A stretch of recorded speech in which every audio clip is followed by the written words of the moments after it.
අනේ අපේ හිච්ච කාමරේට දුවලා ගිහි ක්ලාස් එකට ජොයින් වෙනවා. මෙහෙම කතන්දරයක් දන්නේ නැති හිච්චගේ තාත්තා කාමරේ දොර ගාවට එනවා. හිච්චා පැටියෝ කොහොමද? පේනවද? ඔව් කොමඩ් එක ෆ්ලෂ් කරලා දාවේ. මං කියන දේ පැහැදිලිව පේනවද? ඇහෙනවද? ඔව් ඒක ඇතුළට නහයක් කරන් යන්නේ. අනික මම නොදන්නේ ඔබේ මතක ගැන. කොතනින්ද නැවැද්දේ? මේ නවත් පුදරක් අත බලන්න මතක නැහැ නේද? මට නම් මතකයි. මතක කරපන් ඇතුළට ගිහලා මොකද්ද කරේ කියලා.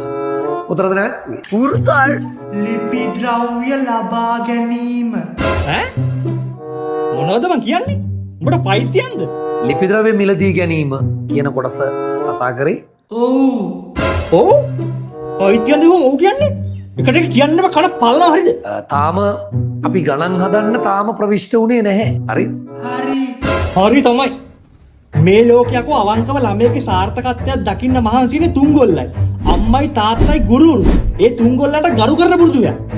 ඕක නෙවෙයිනේ තුන. ඈ? පොර උඹේ නම දැක්ක මට උගන්නන්න.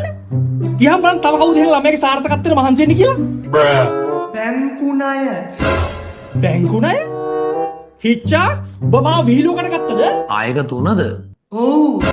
A few moments later. මට බෑ ඩැඩි. පියතුමනි. Acabou.